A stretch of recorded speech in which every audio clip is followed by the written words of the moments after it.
Welcome to Royal Rebounds TV with Calvin and Barry. Just two crazy fans of the Sacramento Kings, and they sharing their opinion. So be sure that you subscribe. It's for the fans, by the fans. Whether you chilling on the couch or wilding in the stands. For laid back conversations about the Kings, subscribe here. Staying down until we come up thinking this gonna be our year. We're here drinking beer, talking about the Kings. Be sure you subscribe so you can hear that bell ring. Yeah.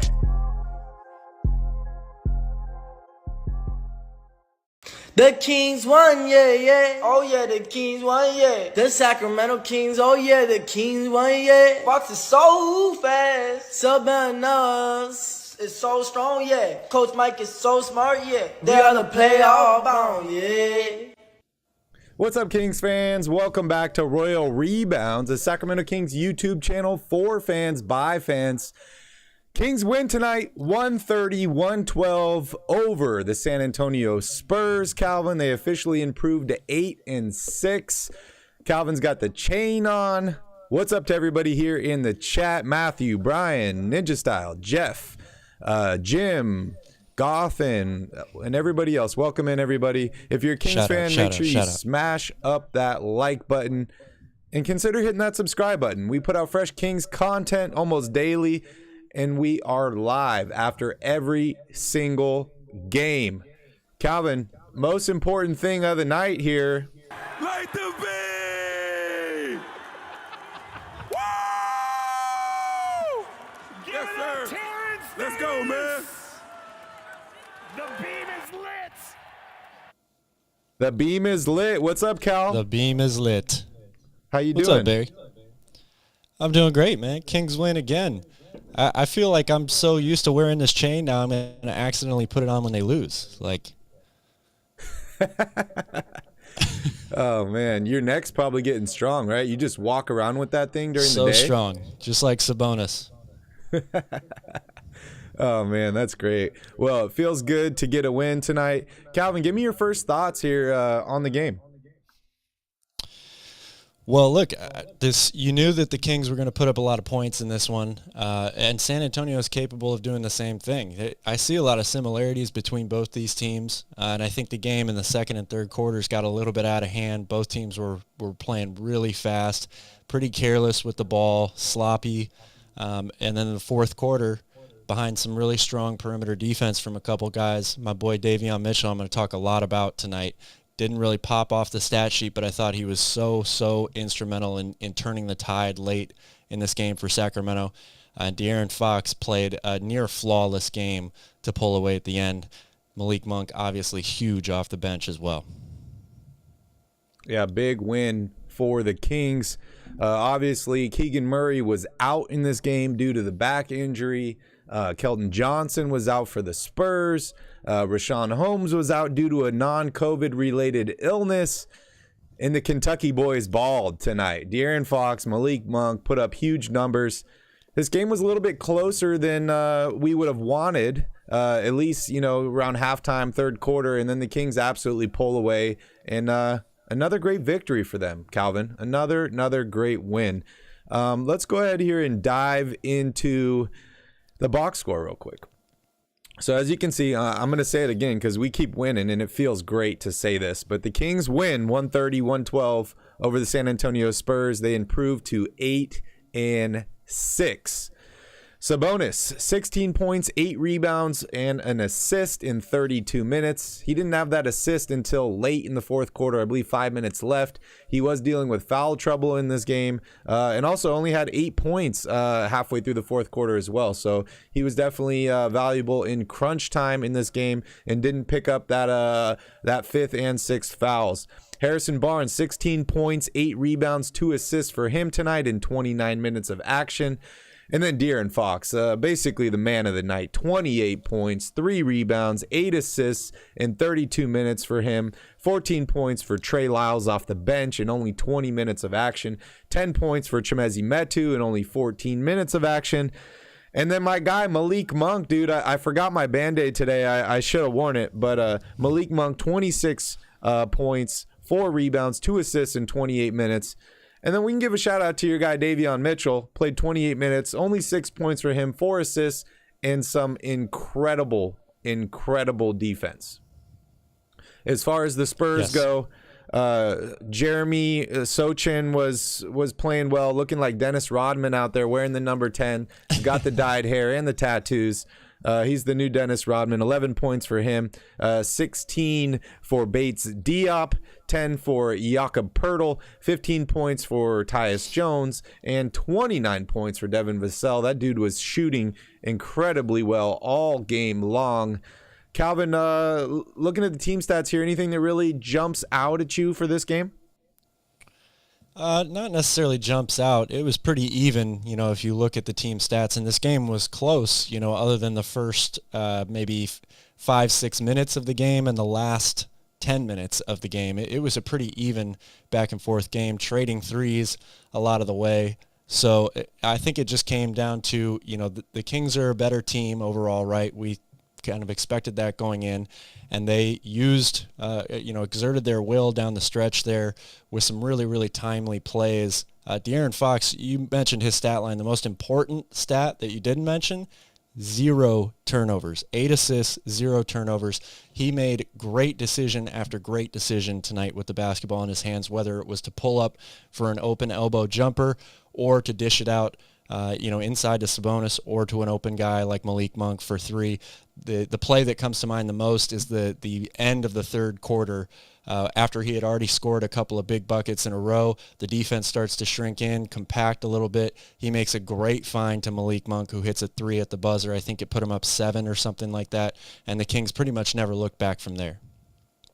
Yeah. We got to give a shout out here to Bench Matthews tagging us on Twitter. He lit the beam tonight at Arco, and he's doing his best Domantas Sabonis impression. This dude looks like Sabonis to me, Calvin. A little bit. He's got a little Sabonis in him. A couple things that really stood out to me in the team stats. The Kings are on an incredible winning streak now. They're 5-0 in the last 5 games. They got the best streak going in the Western Conference. But they've done that shooting incredibly well and playing against teams that hadn't really shot that well. That's one thing that really stood out to me tonight was the Kings shot well, but the Spurs shot well. They shot almost 55% from the field, 42% from three-point range, which was better than the Kings did tonight. And the Kings were still able to get a victory. They out-rebound the Spurs. They cut down on the turnovers, only 12 versus 19 for San Antonio tonight. You mentioned De'Aaron Fox has been great about that, and we'll definitely touch on him a little bit more because he's on my notes. We got to talk about what De'Aaron Fox is doing because he's been absolutely incredible. Shout out to the bouncer here. We got the bouncer here in the chat. Oh, Bench Matthews in the chat now. Light the beam chant. That's awesome. I'm a big wave guy. I like lighting the beam, but honestly, myself, I like to start the wave. It feels good, man. You can get it to go around 1-2 times. I think the rule of thumb is you have to drink a beer for every time the wave goes fully around the stadium. Is that right? I don't know if I've ever played those rules before, but it sounds like fun. We should go to a game and see how many beers we can down. We should definitely go to a game. You're looking a little small, dude. I got to make you a little bit bigger here. There we go. I want to see that chain, Cal. That's right. Yeah, we'll definitely have to do that at the next game. Shout out to everybody that's just joining in. Thank you guys for hanging out. It feels so good, man. I've been on cloud 9 the past week, right? The Kings have been playing well. They've been winning games. These streams have just been flying by. It doesn't seem real, dude, that we're on this show. The Kings are winning basketball games, and it's feeling great. It's feeling great. Yeah, Matthew, Calvin gets smaller with every win. It's an optical illusion. It's because the chain gets bigger. It makes Calvin looks a little bit smaller. Exactly. But we do need to work on his camera. And eliminate some of that blurriness because that's not acceptable. Not for a winning playoff basketball team, Calvin. No. So we'll I got to be like Sabonis with both contacts in, not just one. Yeah, yeah. One thing I really noticed tonight during the game that was worrying me a little bit, and that was the Spurs like to play with speed, right? We've talked about this Kings team in pace. I believe they were number 2 in pace for the Kings, or I mean for the year, and they've just been running. We brought in 3-point shooters. You have a guy like De'Aaron Fox. It's the fastest guy in the league, and they've just pushed the pace. One thing I really noticed about this game was the Spurs like to push the pace as well, and there was a moment in this game where they tie it up. I believe it was 69-69, and the Spurs were the ones that were outrunning the Kings. It didn't last very long, but I saw it for a moment there, and I'm like, uh-oh, here we go. We've been talking about the Kings have been matching up incredibly well with a bunch of these teams they've played lately, and tonight they match up with a team that loves to run as well, and obviously the Kings get the win here. But what are your thoughts on that? Well, I think that you saw not necessarily the flaws in this new system or the new style of play that Mike Brown has the Kings running, but potentially the dangers of what it's like to play with a very young team and to play that fast. Again, especially when you go up against an opponent that also likes to speed it up. The game can get a little frantic. It can get a little out of control, and it's hard sometimes to reel it in, especially when the other team is just running it right down your throat back the very next possession. You combine that with the fact that the Kings shot well from 3 overall for the whole game, but they struggled for a lot of the second and third quarters. That's when this game became close again. So the potential danger of playing this system is obviously getting a little bit too out of control, not being able to rein it in. And when you're not hitting from 3, that is one of the biggest weapons for the Kings. The Spurs were definitely trying to pack the paint in this game, limit the types of inside looks, Sabonis catching the ball inside and being able to flip it to somebody as an open cutter. The easiest way to open it up and break that is to knock down outside shots, right? And they went through a slump in this game, which allowed San Antonio to get back into it. But give them credit. Again, they settled down, played really, really lockdown defense for a good portion of the fourth quarter, hit some outside shots, and Fox broke it open. Yeah, Jose here says we're learning how to respond from adversity, learning how to close out games. Let's frickin' go. I think this is a great comment, and something that's really, really important, right, is this team is going through some adversity, right? They've had a bunch of games where they've just blown people out, and it all looks good. It's a lot of fun for the fans, but your team doesn't really learn that much from those games versus, games that get a little bit closer. We talked about all those losses at the beginning of the season and how they were really, really tight games other than that one against the Memphis Grizzlies.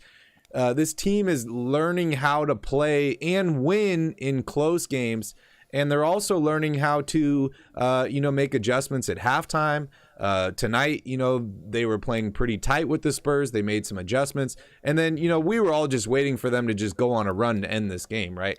We're like, okay, they're not playing that well right now. They look a little bit lost. We just need them to turn it back on, go on a little bit of run, make some shots here, and this game's over. That's exactly what happened tonight. And what Jose says here is that's the adversity you need to work through to become a good basketball team. I couldn't agree more. Yeah, absolutely. I mean, every win is a win, right? You're not going to go home disappointed, if you didn't shoot well or if you had a bunch of turnovers. If you come out and win, obviously you want to play better, right? But it feels so much better to get the win as opposed to losing or letting a game slip away like that where the Kings jumped on them early. This game shouldn't have been close, really. The Kings did exactly what you thought they were going to do in this game, got out to a great start, shooting the 3 ball. They were turning San Antonio over. San Antonio has a terrible problem with turnovers that I thought the Kings would take more of an advantage over tonight, but they committed a bunch of turnovers there in the second quarter, allowed them to get back into it. That's that adversity. You fight through that. And I give credit to Coach Mike Brown because Davion Mitchell, again, he didn't score a ton of points in this game, but his defense is really what I think helped break this game open. It was an absolute game changer. And the fact that Terrence Davis is coming off one of the best games maybe in NBA history. I think I saw a stat he's the only player in NBA history to score over 30 points, have over 7 rebounds. some number of assists and shoot over 70% from the field. Only player to ever do that. It's pretty wild, but he didn't get much run in this game because he struggled. Davion took over those minutes, and he made absolutely the most of them. Every single minute counted. Yeah, and Terrence Davis did that all off the bench, which was absolutely incredible. I want to remind you all that are watching, the Sacramento Kings are currently undefeated when we get 50 likes during a live. So make sure you guys smash up that like button. Let's keep the streak going. We're ending one streak and we're starting another. And that's the Kings are undefeated, dude, when we get 50 likes. So make sure you guys smash up that thumbs up button so we can get another win on Sunday. You mentioned Terrence Davis. He started tonight, only played 15 minutes, obviously came off of the best game of his career, right? 31 points, made 7 threes in that game. Would he have been your pick to start tonight with Keegan Murray out? Yeah, absolutely. I think he earned it, not just from the previous game, obviously, but his last few games. His effort on the defensive end has been great. He's been, a great piece for them off the bench, and it would have been pretty easy to say, well, yeah, let's give Malik Monk the start, but I love what Mike Brown's doing, keeping him in the second unit. The Kings bench has been another really, really big strength of theirs this year, and Malik Monk is one of the biggest reasons for that, right? So I liked the fact that you're still going to play him with the starters, in crucial parts of the game, but I liked the Coach Brown going with Terrence Davis instead. Yeah, he gets the start, but it's all about who finishes the game. He was not playing well, only played 15 minutes in this game. Coach pulled him, went with guys that were playing better, and Davion Mitchell and Malik Monk. And honestly, to me, Calvin, that just goes to show how deep this team is and how versatile this team is. We've seen games where Harrison Barnes plays horrible, this team wins. We've seen games where De'Aaron Fox didn't play well, and this team wins. We saw games where Sabonis didn't play exceptionally well, and this team wins. And then we've seen games where, the bench players have absolutely lit it up. The role players have lit it up. Like I said, Terrence Davis, 31 points. We've seen Malik Monk have some huge games. Trey Lyles has been playing exceptionally well. So this team can get it from all different angles. They can get buckets from basically everyone on this team. And they're getting wins, which is great. And like you mentioned, the team defense has definitely improved. I know a lot of people would have liked to see this team give up less than 112 tonight to a really, really young Spurs team. But, they got the win. And it's defense at times. Like when they really need it, they can clamp down. They can get a stop. It's situational defense for me is what they've improved at most. And team defense. They're communicating a lot better. There are times where they're a little bit lost. Early on in this game, they were giving up too many three-pointers to the Spurs. Wide open threes. They made adjustments. They definitely worked on that at halftime. So that's good. Shout out to Tanvir here. Tanvir wants to get beamed up. Light the beam! Woo! Yes, sir. Let's go, man. The beam is lit. I love that. The beam is lit. The beam is lit. All right, let's talk about the rest of the starters. We can talk about Kevin Huerter, one of the best Kings this season. 34 minutes for him tonight. Only scored 7 points, Calvin. Only made 1 3 in this game. 1 of 5 from 3-point range. 3 of 11 from the field. But 6 assists were huge for him. He wasn't making buckets, so he did other things to help this team. How are you feeling about Kevin Huerter? The 1 3 he did make was extremely deep. I remember you and I were watching that. We're like, oh, that's a deep 3 splash. I'm used to him making more of these, but Kings get the win, so I'm not super concerned. But what do you think out of Kevin Huerter's game tonight? Not concerned at all. I mean, the dude has been lighting it up from 3. He's not going to shoot over 50% from 3 in every game this season. That's just unrealistic to think, right? So, but like you said, when the shot's not falling, he did a great job of trying to make plays for others, putting the ball on the floor.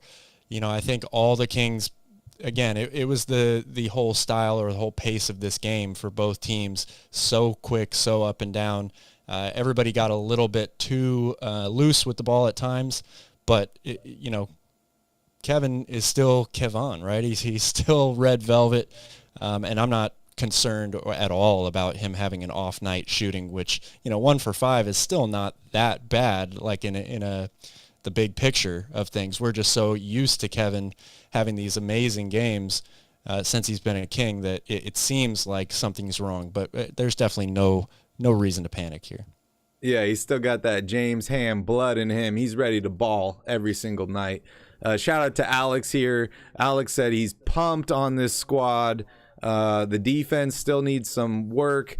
And he's hearing rumors that the goal is to trade Richaun Holmes by Monday, so they do not expect him to play on Sunday.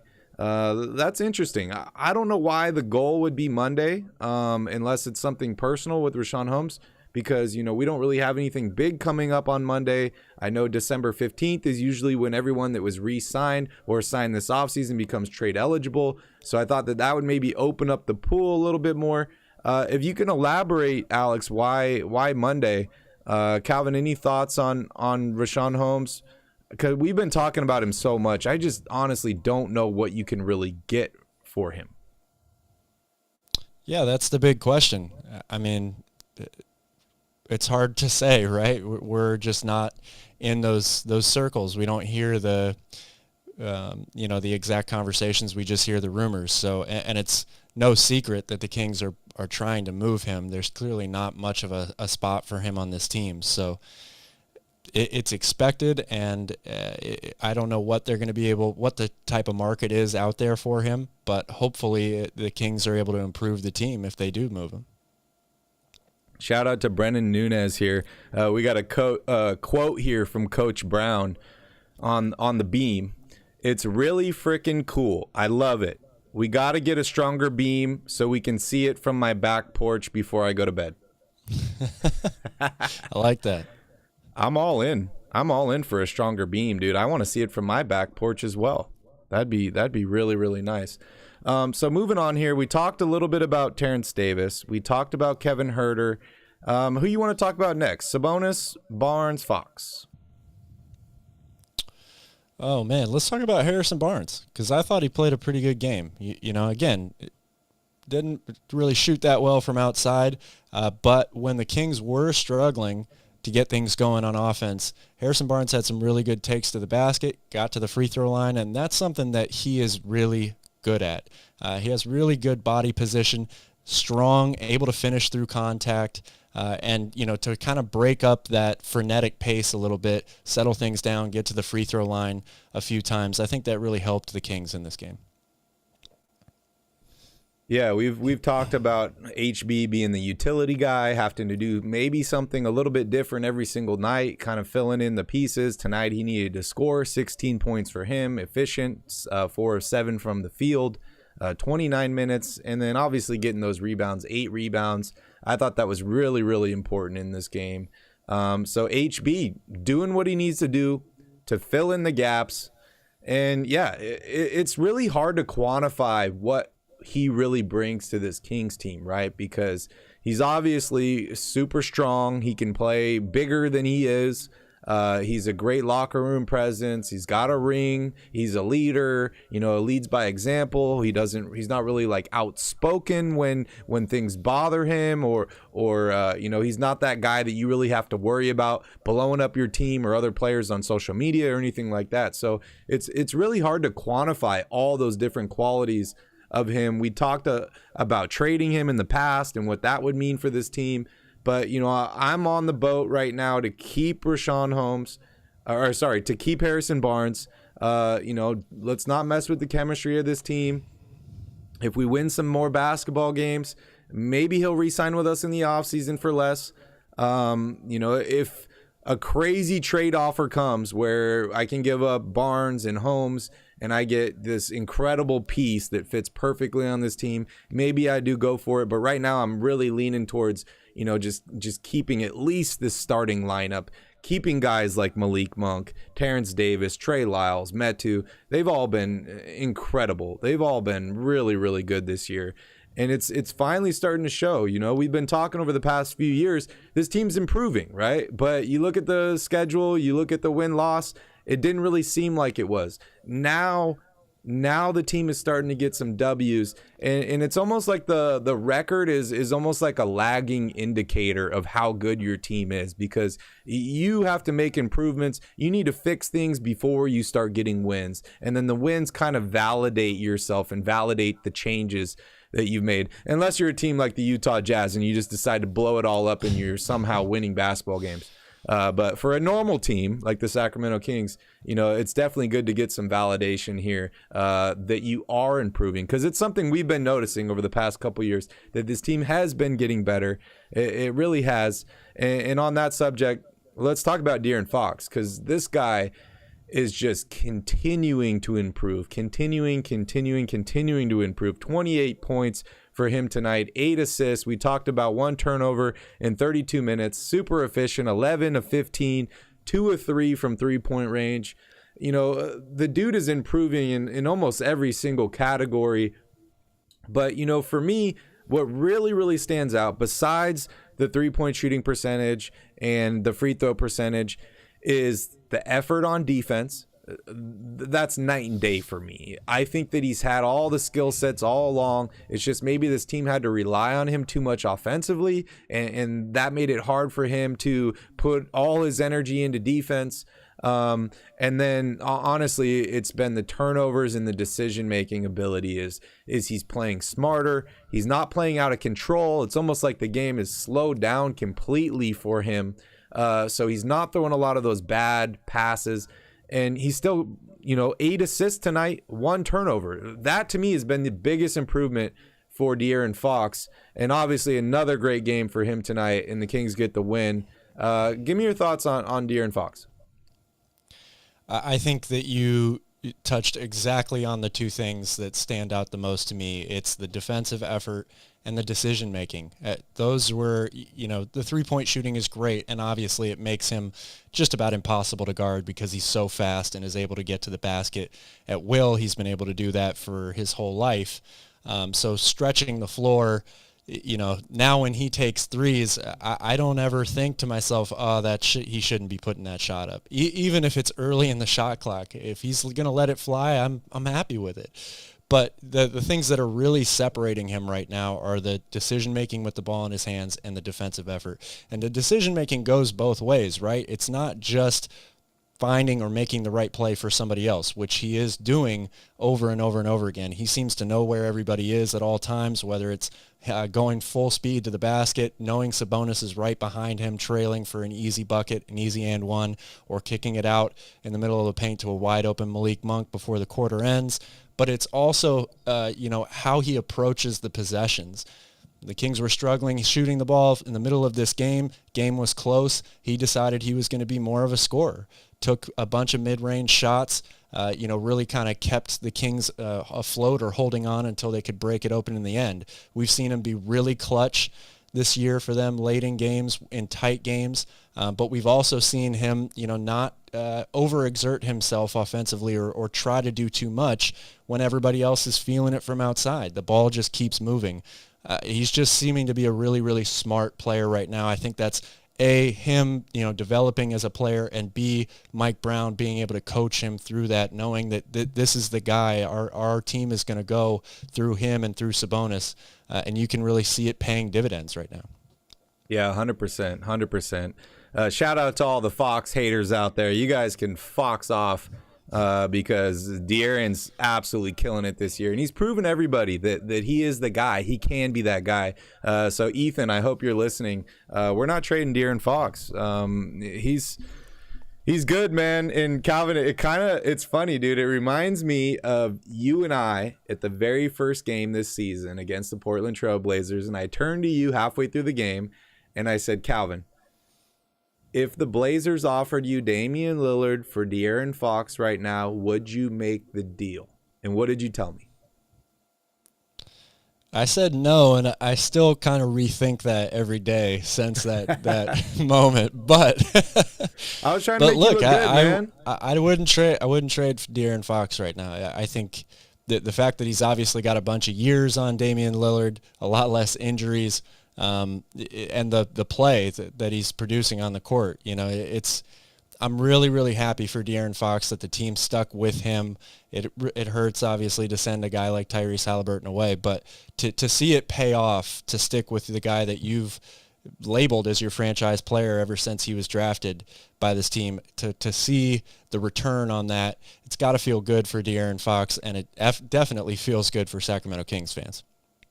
Yeah, it definitely does. I was watching a podcast earlier today, and they were talking about it was a YouTube short, and it was a bunch of guys, and they were talking about what point guard you'd rather have. And the last question was De'Aaron Fox or Tyrese Halliburton, and every single one of them took Tyrese Halliburton, which was really unfortunate. I don't know why De'Aaron Fox gets as much hate as he does. Like, I like Tyrese too. I honestly really, really enjoyed watching Tyrese Halliburton. I enjoyed having him on this Kings team. But, Fox is playing out of his mind this year. Tyrese is putting up some good numbers, but De'Aaron Fox's numbers are better. De'Aaron Fox right now is a better player. Whether the ceiling is there or not, we'll definitely see. But in my mind, De'Aaron Fox is a better player right now than Tyrese Halliburton, and I'd rather have him on my basketball team. I want to hear from you guys in the chat. You could just write one word answer. Who would you rather have, Fox or Halliburton? Just go ahead and spam that in the chat, and we'll keep talking about it. Neil says Fox is so different with Monk. They are like brothers who absolutely love to play together. Yeah. Fox is smiling. He's happy. He's got his guy. I think he's got a great connection with Sabonis. Obviously, the trade of Halliburton probably gave him more confidence that he was the guy, and they're continuing to build around him. So definitely good for Fox. Jose says, I just got moved all the way down here. Jose says, I'm so happy for Fox, man. I know it hasn't been an easy one playing in Sacktown all these years. Mike Brown really unlocking the potential of Fox and this team. I couldn't agree more. Tito says, y'all see Fox hug Vivek after the game. Oh, man, we've been seeing Vivek. He's been happy, dude. He's been standing up. He's been cheering. It must feel great that you finally let go of the reins. You empower people, and you let decision makers make decisions, and it's actually working. It's got to feel good for him, and it feels good for us fans, right? Because we're basically, Monty is showing Vivek, this is what happens when you let a capable GM take over and let him make GM moves. You're the owner. You have this owner's decisions, but I have GM decisions, and stop meddling. Let me do my thing. And dude, that is working. Such a good point, Barry, because look, Tyrese is going to be a great player in this league. I don't think there's any secret about that. We know De'Aaron Fox is a really good player too, but to me, it's more so not necessarily who would you rather have right now. It's about putting the right team around these guys. The two of them together, it just wasn't going to work, I think. I said that from day one. So doubling down with De'Aaron Fox and putting the right group, the right supporting cast around him, like you said, it's unlocked him, and he's now being able to reach his full potential. Sass says the Halliburton fans are after Sabonis now. Yeah, I mean, there's so many wish-washy fans here, right? Somebody has a good game and they post about it. Oh my God, they won the deal. This, they robbed the Pacers. They got Sabonis. He had 20 and 20 and 8, and then the next game you see the same people posting, oh, the Kings got robbed because Tyrese Halliburton had 12 assists and 17 points and blah blah blah. It's every day is what do they call it on Overreaction Monday? Every day is Overreaction Monday for these people on Twitter and all these. I'm gonna call them casuals, Calvin. I'm gonna call them casuals. I think that's fair. The bouncer wants to know what happened to the sign lady. I heard about this in the last one as well. If anybody has any news on the sign lady, unfortunately, I'm not connected to her, so I don't really know. But I never want to see anybody injured or not well. So hopefully the sign lady is okay. Joe, thank you for joining in. Have a good night. Peace out. All right, keep moving on here. 2 more likes away from an undefeated homestand for the Sacramento Kings. We are undefeated when we get at least 50 likes on these lives. So make sure you guys smash up that like button. If you're a Kings fan, smash that like button. Calvin, we might have to get a beam here in the studio.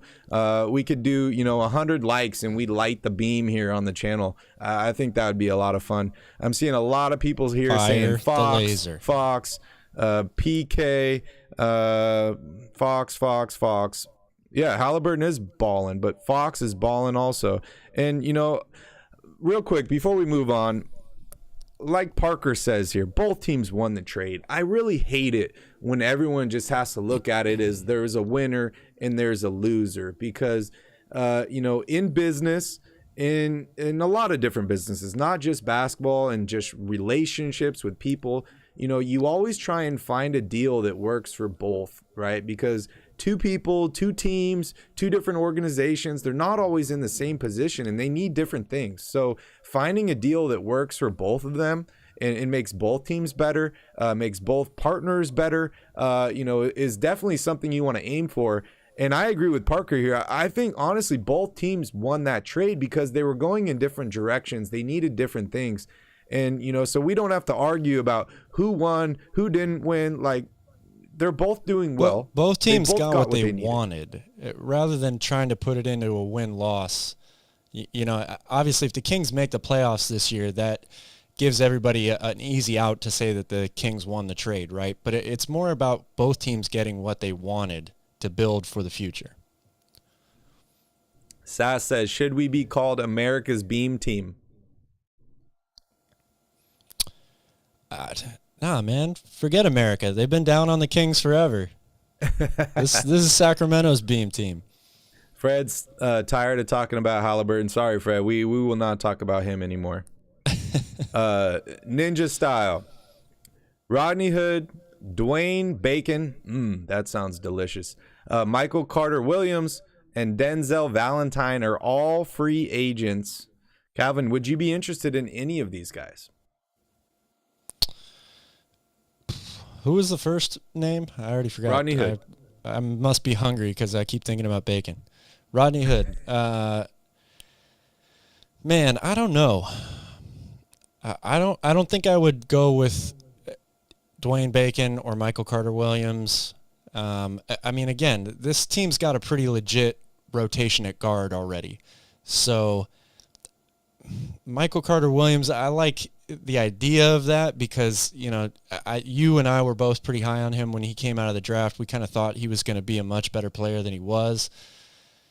Rodney Hood, yeah, I like Rodney Hood. I would be interested maybe in a cheap deal there, but again, I think that this team, really the only thing they're missing is a backup center, which, Metu and Lyles have played really great in those moments, so you got to give them a lot of credit. But I wouldn't really mess too much with the guard and wing rotation right now on this team.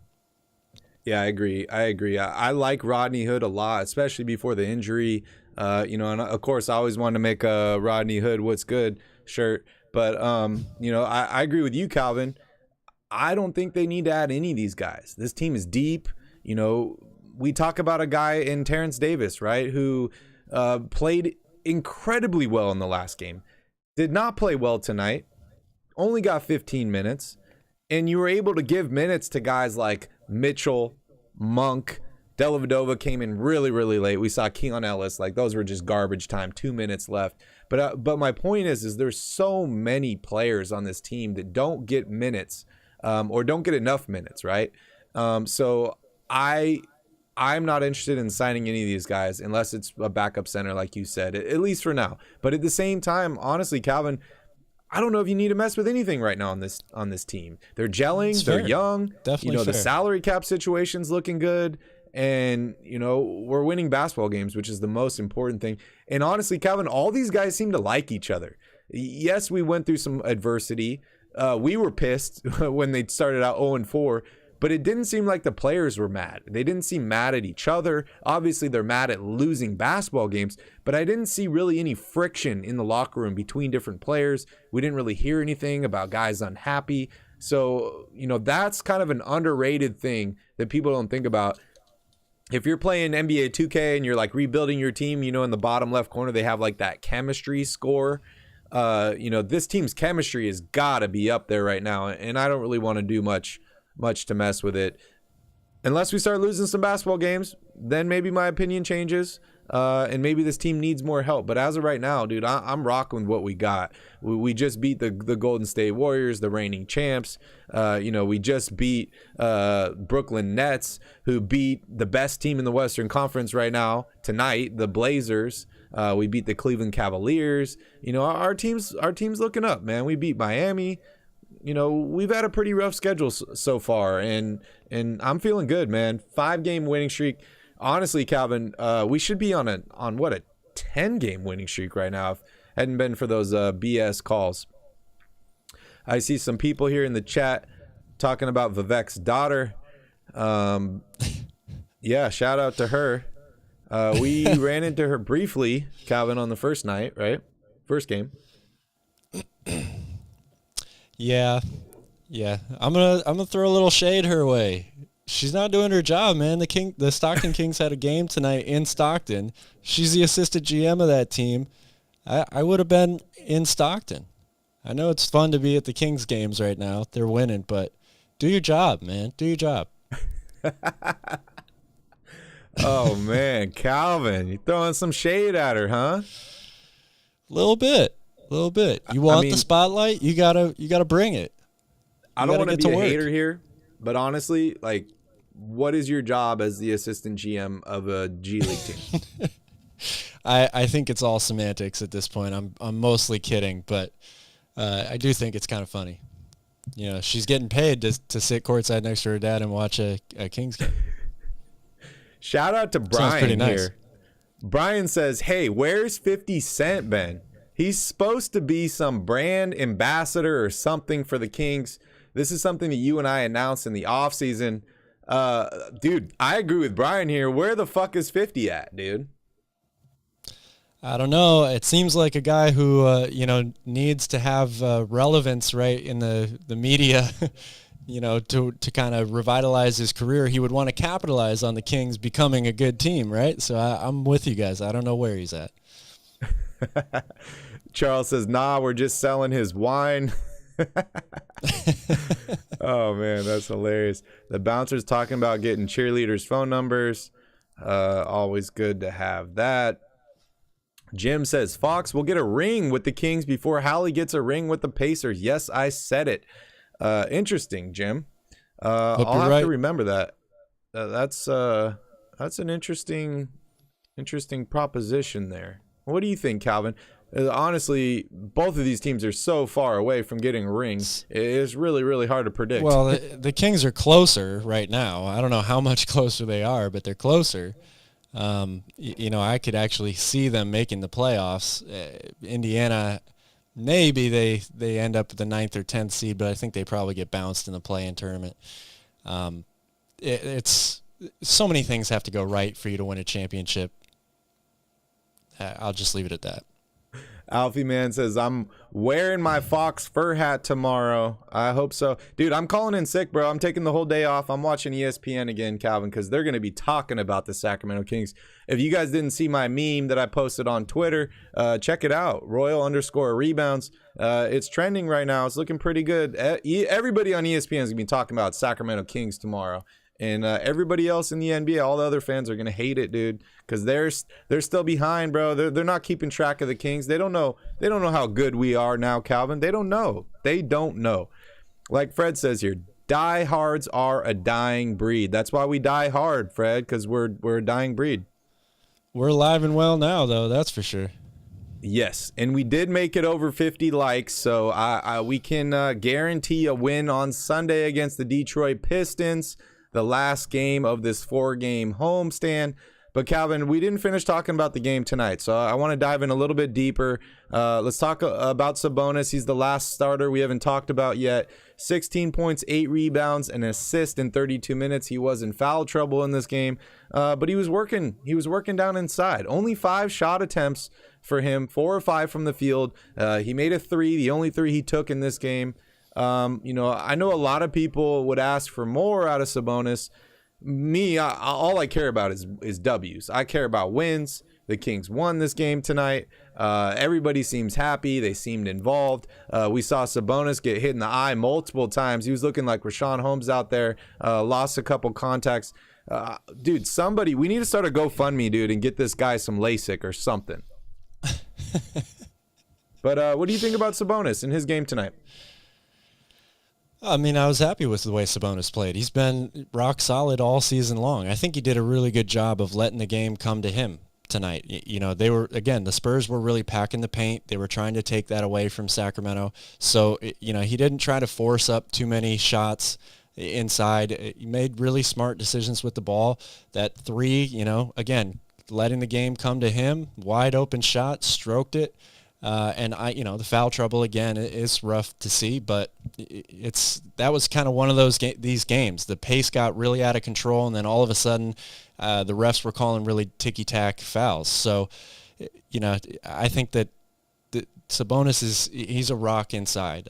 The Kings are going to rely heavily on him, even if he's not scoring, to do so much else for them. And again, he came through for them. Oh man, you're getting called out, dude, for hating on Vivek's daughter here in the chat. That's okay. Bring it on. Bring it on. Bring it on. Do your job. Someone said she's a paper GM. Do your job. Interesting. You guys have to realize I'm kidding, though, right? Like, I don't really mean that. Shout out to Apex Legends across the pond. We are also across the pond. They say that, the beauty of this team is tonight wasn't a Sabonis game. However, the Kings were still able to pull out the victory because this team is multifaceted and they can win, and they're flexible. And I couldn't agree more. There's a lot of different ways this Kings team can win. And what I said, 20 minutes ago now. Wow, we're 50 minutes into the podcast already. But about 20 minutes ago, I was just talking about, we've had games where Sabonis has been an absolute monster. We've had games where De'Aaron Fox has been an absolute monster. And then we've had games where Herter's been a monster. Terrence Davis, Malik Monk. Like, we have so many guys Trey Lyles. that, we don't need Sabonis to get 20 and 20 every night for a victory. We don't need De'Aaron Fox to get 30 and 10 every night for a victory. And that's beauty, man. That's beauty right there. Paralux wants to talk about Cousins. We've been talking about Cousins. Calvin, any updates from you on DeMarcus Cousins? No Cousins. That's all I gotta say, man. It's not worth it. It's not worth it. Paralux Surveying and Realty. Survey the room, man. Nobody wants Cousins here. Dude, I got lit up for just even suggesting weeks ago that maybe Cousins, maybe take a second chance on Cousins. But no Cousins right now. We're good. We're good at the moment. We got some people talking about Mo Bamba. Yeah, we do like Mo Bamba. It's just Mo Bamba. It's what it costs. It's what it costs because all right, I'm going to break it down here. I'm going to go on a little bit more of a rant. You guys love these. I know it. So here we go. This team's been trash, man. We've sucked. We've been horrible for 16 years. 16 years of absolute garbage. Dude, I don't even want to count how many minutes or hours of sadness that's been for me. But anyways, we had a different mindset. My mindset was always nobody on this team is untradeable. Everybody's available. The goal is to improve the team. If you can add talent, I'm in. Sign me up. Now the team is winning some basketball games. I think it's time to shift that mindset. Maybe that mindset got us to where we are now, but that mindset's probably not going to help us get to the next level. We have chemistry. We have guys that enjoy playing together. We're starting to get some W's. And, this team is extremely deep. So I think it's time to kind of shift that mindset a little bit. And you're going to have to really, really look at each move or each potential move and weigh out whether the talent makes sense, whether the impact on the team makes sense. And, sometimes we talk about addition by subtraction. Sometimes there's addition by addition. sometimes you just got to stay pat and not do anything, and your team will improve. And honestly, I'm starting to feel that that's where this team's at right now. You agree? That's it? That's the end of the rant? I thought you had more than that, man. I'm not Grant or nothing. Okay. Yeah, man, I agree. I think that, look, Monty is a smart guy, right? I think we can all confidently say that at this point. They're definitely shifting the mindset here. It's not they have amassed the talent. They've gotten the coach they want. They have the GM in place. And now they're winning games. You're seeing all the hard work pay off. Don't get too complacent. Don't get too comfortable. But also, don't try to do too much. This is a good thing that's going right now, and they need to see how this pans out. Doesn't mean don't listen to any offers, but you're not making moves just to make moves anymore, or to try to gain assets, or add draft picks or anything. You're climbing your way out of the cellar. You're a contender now, a playoff contender. Yeah, I couldn't agree more. I see some people talking about Ben Simmons in here. Dude, it's crazy, man. Like, we're winning basketball games, and you guys are still talking about trading for more players. These are the same conversations we've been having the past couple years when this team's been trash. We've been talking about, who do we trade for? This guy, that guy, this guy, that guy. Guys, relax a little bit. Enjoy it. We're 8-6. We don't need to, make a deal right now. If a good deal presents itself, trust Monty. He's gotten us this far. Obviously, he needs an extension. But, we're not in, a rush to make a move here. So sit back, relax, enjoy where we're at, and light the MF and beam. Enjoy the ride and light the beam. Yes, sir. Apex Legends again says Boogie as the third backup. He's the only guy who can make like Sabonis. Yeah, I was on that trip for a little bit. But honestly, Calvin, this is probably the perfect time to transition here into Metu and Lyles, because you and I have been talking about them. These seem to be the main backup bigs for this team. This team loves to play small ball. And honestly, dude, I got to give a shout out to Trey Lyles and Chimezie Metu. Both of these guys have been playing incredibly well. And that just goes to show how much a coaching change can really, really help your team. I love Alvin Gentry. I'm happy he's in the front office now. He was dealt a bad hand last season. He didn't have the time that he needed and all that stuff. But you just look at a guy like Metu and Lyles and what they looked like last year, and then you put them under Coach Mike Brown, and you add a little bit more shooting to this team. You up the tempo a little bit. And these guys are playing incredibly, incredibly well. We see Metu, getting the ball in the high post, passing. Only 1 assist for him tonight. Also had a turnover on a bad play. But, for the past few games, we've been seeing Metu definitely dishing the guys inside. He's been taking less threes, and he's been exploding at the basket, too. He's had some really, really great dunks. And same with Trey Lyles. The dude's been shooting the ball well, shooting the corner three well. He had an amazing dunk. I was kind of hating on him tonight when we were sitting there watching the game. And I'm like, Metu and Lyles have been playing pretty good as the backup bigs. But, Lyles is a better shooter. Metu is much more athletic. And then all of a sudden, Lyles just picks up the ball, takes his guy to the rim, and just dunks on his face and totally proves me wrong. But, 24 points combined for these two backups. I don't think you're getting that out of Cousins. Not as consistently, I think. That's for sure. Yeah. You want to give Lyles and Metu some love? Hell yeah, I do. Look, as you said, I think they're just fitting into the roles that they play on this team very, very well. Trey Lyles, floor spacer, but he was in his bag tonight, man. He had it all working. That spin move through two defenders to lay it up was a beautiful thing to watch. And then Chimezie Metu, I've been a fan of this guy for a long time. He hasn't always had the right mindset or the right consistency, but under a coach who's going to work, the work your guys and get the best out of you when the team comes together. I think that he's really relishing under that right now. He to me, is looking like the Rashawn Holmes of last year. He's the guy that attacks the rim, gives you the lob threat on every play, pretty much from anywhere on the floor, doesn't have to be in the pick and roll. He can cover ground really well. He had a couple of bonehead plays tonight. There's one time I can remember specifically. He's rotating over to pick up a baseline drive, and he goes into jump, to block a shot before the guy has even started his shooting motion. He still has the mental lapses like that, but every game he cuts down on those plays more and more. And his energy is always there. I've really, really been happy with the way that Metu and Lyles both have played off the bench.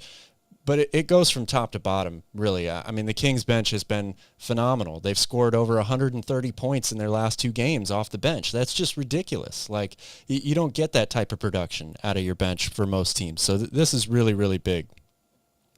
100%. I got to catch up here in the chat. I am really, really behind. Shout out to everybody. I'm sorry I can't read all your comments. I really wish that I could. I see people talking about Cousins and Simmons again, Mo Bamba, Mo Money. Callum's got hose calling. That's always nice. Chima Maneki did play, just really, really sparse at the end there. 2 minutes for him. We got some people talking about the schedule. We're definitely going to be talking about the schedule here, so make sure you guys stick around for that. Also, we got a couple other fun things to talk about as well. Another question from Apex Legends. Who do you think is a realistic target to come in and be a shot blocker for the Kings? Mo Bamba is where we're at right now on that one. Until we hear any other information, it's really hard because we're not involved in these situations. But like Ninja Style says here, Mo Bamba can't be traded until December 15th. I believe that's correct. So that's kind of why I was waiting till mid-December and wasn't thinking, the Kings needed to make a move by Monday. Also, Pirtle, too. We really like Pirtle. Shout out to Key Kings for joining in. Another OG here. Sass says we're 1.5 games out of first place. Don't say that too loud, Sass. We don't want the basketball gods to hear that. We don't want them getting mad and hiring some referees to take us down a notch or two. We can't have nice things here. All right, keep going. Here we go. Catching up to everybody here. I saw a super chat from Callum in here. Thank you so much, Callum. We appreciate your super chat. Definitely going into the beer fund. He wants to know if you can dunk. Oh. I used to be able to dunk. I don't think I can dunk anymore, man. I'm getting old. And honestly, it's been a couple months since I played basketball, Calvin. I've been so busy with other stuff. Yeah, it's sad to say. I think I could dunk if I had a couple months of preparation. But I'm getting old, man. I'm getting old. And I'm short, dude. I'm 5'11" and a half. Oh, man. PK says, I love how we attack the rim. The bouncer wants more people to hit the like button. Make sure you guys smash up that like button, guys. Like I said, 50 likes, we guarantee a win. 250 likes, Calvin and I remake Matthew, I don't need a trampoline video. What'd you say? That's just a plus, but Matthew's calling me out saying I need a trampoline to dunk. I don't, but that's a plus. When I have one, it looks good. Now, my claim to fame, I am old as well, so I can't do this anymore, but I used to be able to 360 dunk. And no, I don't have any video of it. I'm old. That stuff didn't exist back then, so don't ask me for it, but you'll have to take my word for this. I used to be able to 360 dunk. It's so crazy, right? Just thinking now that like kids are in school and they just have their little phone video camera everywhere they go, dude. We would have had a lot of videos of us doing not so good stuff and some good stuff. That's true. That is very true. Oh man, that's so funny. Kids probably don't get away with shit nowadays. That's tough. Oh, that is really, really tough. I see the road trip is scary. Sorry, I got to skip ahead here so I can catch up to everybody. But Calvin, let's talk about Malik Monk and Davion Mitchell. I've been screaming Malik Monk at the top of my lungs, dude. This guy has been Everybody absolutely is now. killing it, right? He's a former teammate of De'Aaron Fox in college. The Kings had 2 first-round draft picks that year. I wanted them to draft Malik Monk. I think they got Zach Collins, number 10. They end up trading him to the Blazers for 2 other picks.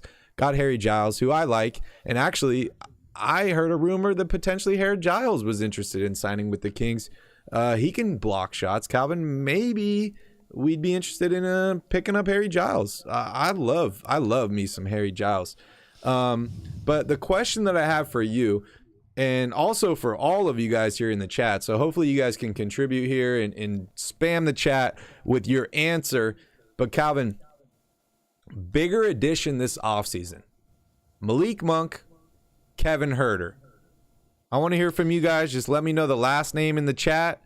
And Calvin, the floor is yours. This is so tough. I really don't know. I wish I could say Ty, but I think people are going to rag on me for that. So I will say it's Malik Monk. And the only reason I'm saying that is because Kevin Huerter has been obviously so great for this team, right? I mean, he's shooting the ball lights out. He's the perfect fit alongside De'Aaron Fox, I think, at the 2 guard right now. He's what the Kings wanted Buddy Hield to be. But Malik Monk, I think, has been a slightly better addition just because he's the guy that's leading the second unit right now, and he can do more things. His playmaking is very underrated. His ability to get to the basket and finish at the rim, he adds just a little bit more, I think, on the court. And being the go-to guy off of the bench for this team, it's really made an amazing difference. So both of them have had an incredible impact, but I will go just narrowly Malik Monk over Kevin Huerter. Wow. That's I did not expect that, Calvin. I know you're a big Huerter fan. I love them both. I mean, I really want to say Ty, honestly. The 2 of them combined have been just incredible for this team, and the fact that they play the same position, they both shoot the ball really, really well. It's a very, very thin margin, but I think Malik Monk, with what else he can do for this team and how he can kind of take hold of the second unit, with the ball in his hands as the go-to guy. Kevin Huerter is never going to be the go-to guy on this offense, but Malik Monk can be. Beam team. Dude.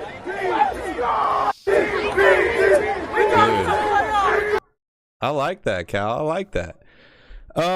That's a really, really hard question. The worst part is I asked the question. I knew it was going to be hard, and now I have to answer it myself, and I put myself in a really, really tough position. And I know a lot of you guys did. What's up, Dennis? Good to see you. Good to see you, DJ Fresh. Nick, what's up? Nick says that's a tough one. He said 51% Huerter, 49% Malik Monk. Dude, that is really, really hard, man. I'll put a poll here in the chat so you guys can fill it out. They just bring such different things, right? I gotta say Monk. I think I'm going with Monk. Like I said, he's probably my new favorite player on this squad. I like what Huerter does. He's been shooting just incredibly well. Like, he's been shooting better than Monk, and Monk's been playing out of his mind, right? Huerter's a little bit bigger, but honestly, I have to say, Calvin, the most surprising thing to me about Malik Monk, and I've been watching this guy for a little while, is I didn't know how good of a passer this guy was. Like, there's certain moments, and I saw people in the chat during the last stream that were like, oh, Monk's a better passer than De'Aaron Fox, blah, blah. I don't agree with that, but this dude has showed some pretty good playmaking skills.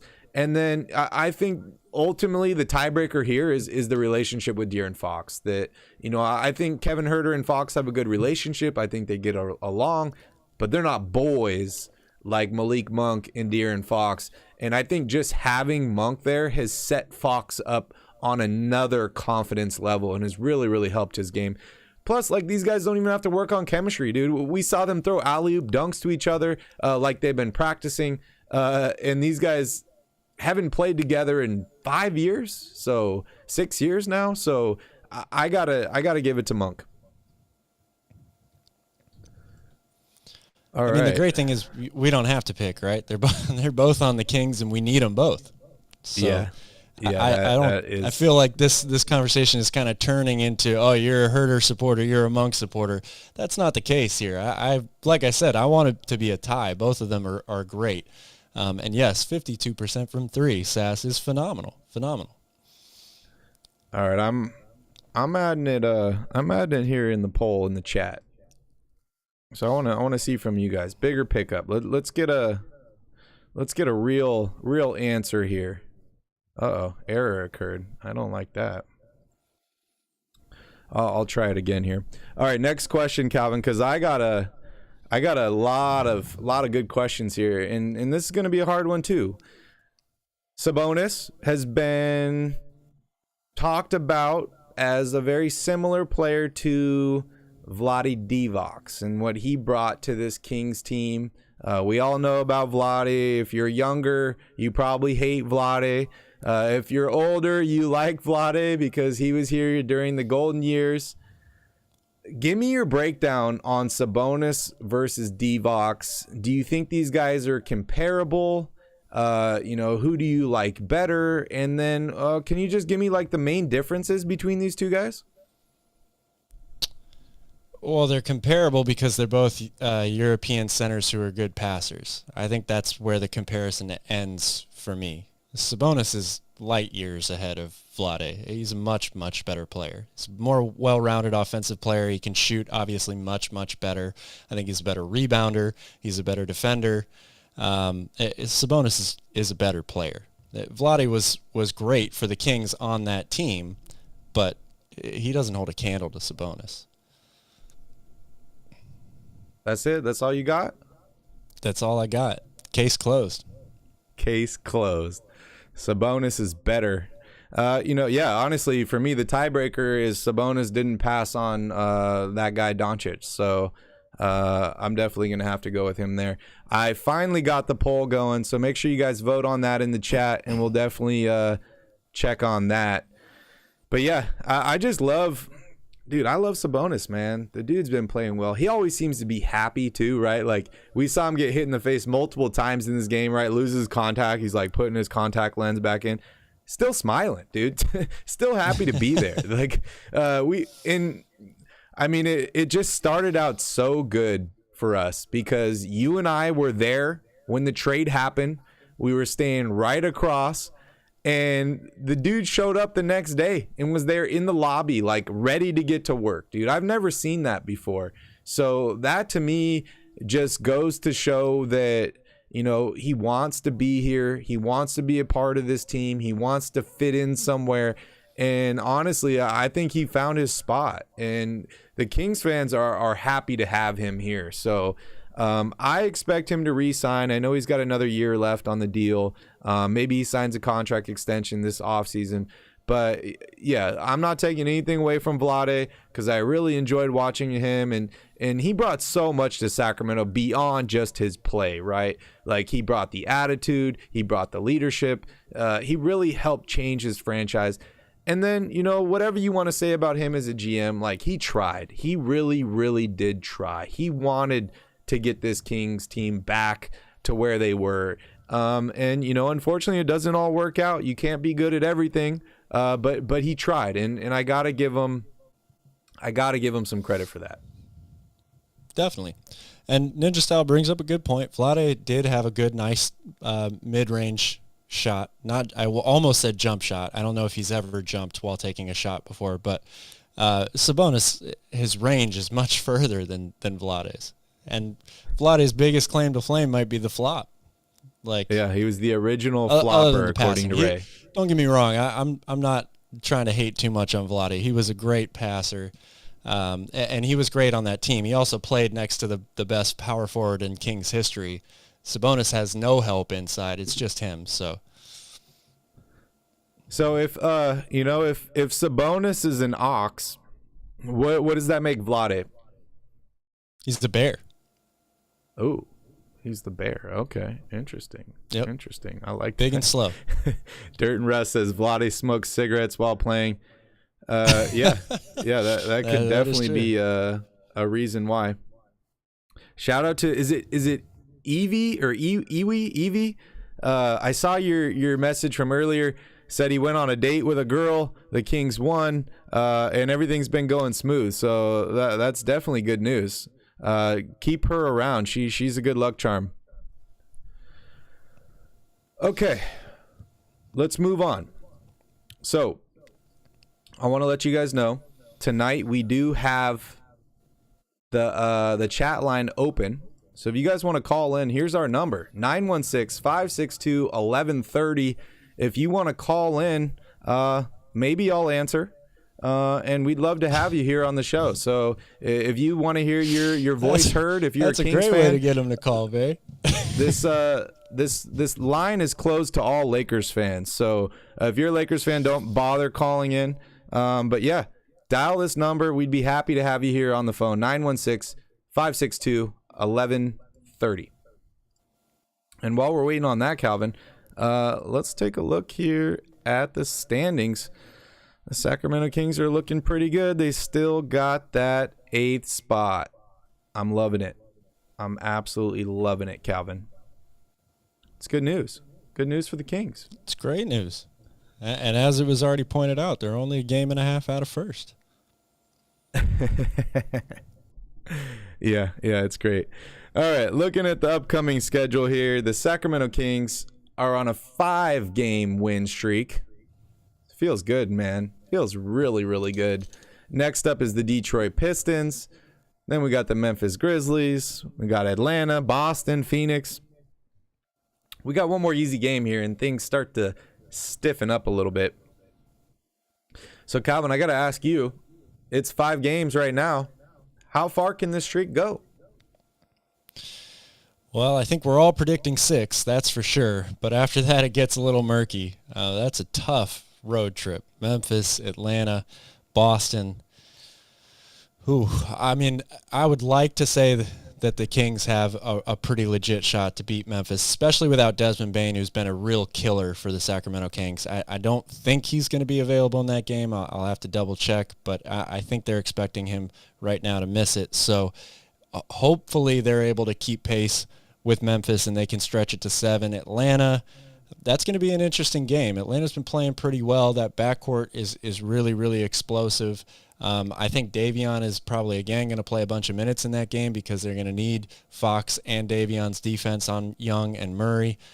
And then how they deal with Capella inside, right? Like that's going to be a big one too. A lot of offensive rebound potential there for a team that hasn't been that good on the glass as of late. And then if they can somehow make it through those games, you get rewarded with the best team in the league, the Boston Celtics, on the road. So that's going to be a really tough road trip. I'm saying the win streak will go to 7. I think they beat Memphis.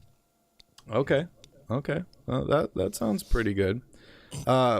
I'm gonna say that it really depends up to you guys. It's how many videos we can get 50+ likes on during our live, because we are undefeated.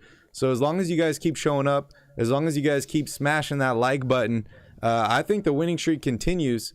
But the game I really want to talk about here, Calvin, is Sunday's game, and that is against the Detroit Pistons and your boy Marvin Bagley.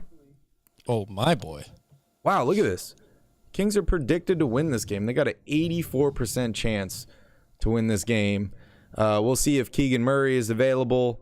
We'll see if Isaiah Stewart is available. We'll see if Rashawn Holmes. Oh, looks like we got a call coming in. Hello, you've reached the Royal Rebounds fan line.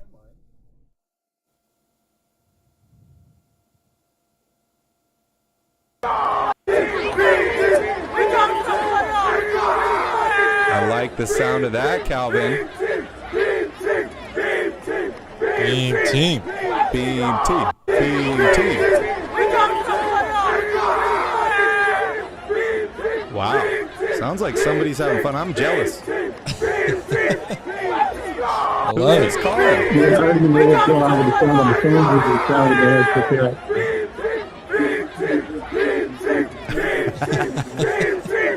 Man, I wish I was there. That sounds like a lot of fun. Dude, I'm about to start the wave, man.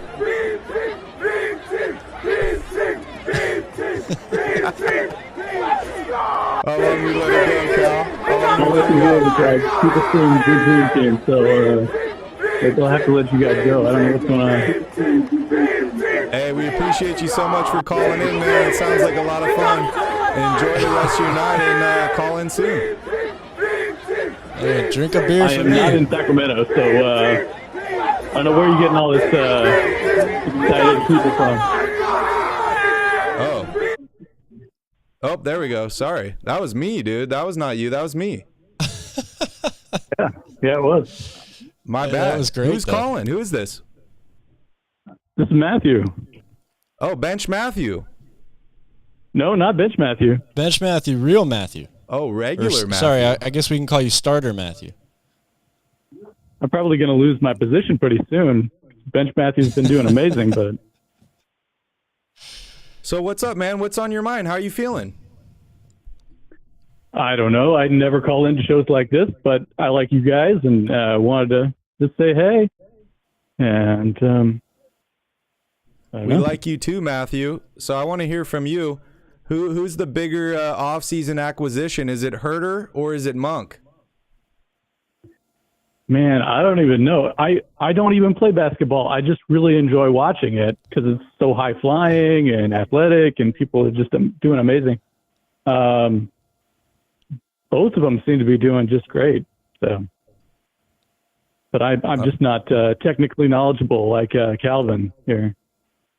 Dude, Calvin's a special Appreciate guy. that. Who are you more partial to? Who's your favorite? Man, I'm just really happy about how like the team is gelling all together, and like I think that everybody's doing, any night somebody's just picking it up.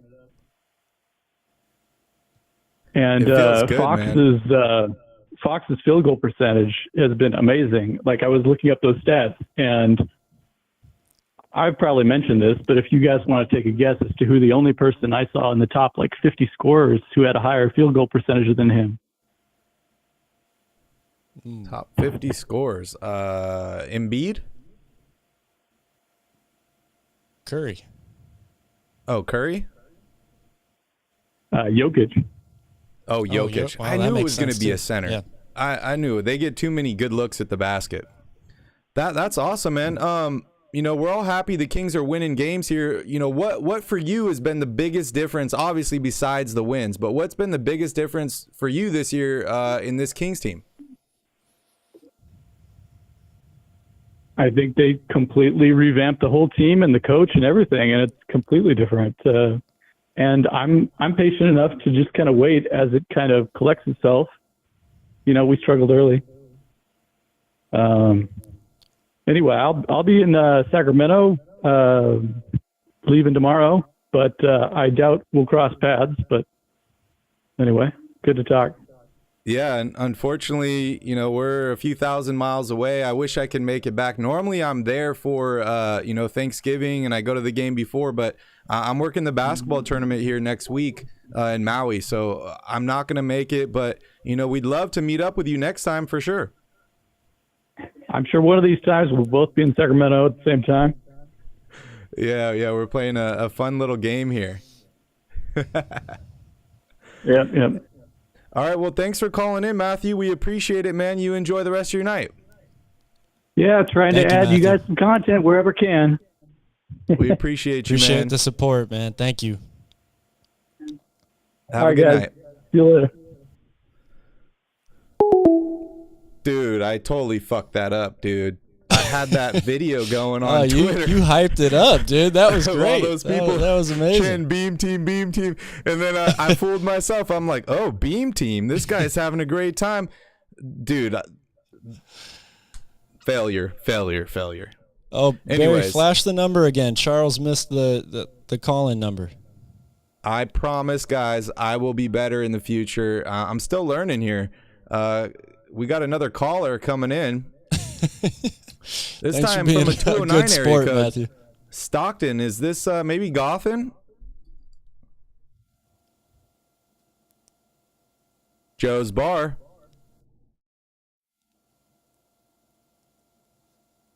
Just kidding. This is Royal Rebounds. What's up? Hello? Barry, give him the number one more time. They need to write it down or something. Hello? Yes. Oh, I can hear you. Yeah. Hey, what's up, man? It's Alex from the Hair and the Beard. Yeah, Alex, Alex, what's up, what's man? up, Long bro? time no talk. I know, dude. I've been super crazy busy. I try to check out your guys' stuff like when I can. I'll do reviews here and there, but yeah, you guys are killing it, man. Congrats. Thanks, man. We appreciate Thank you. and all your support. I got to ask you, though, bigger offseason acquisition for the Kings, Kevin Huerter, Malik Monk.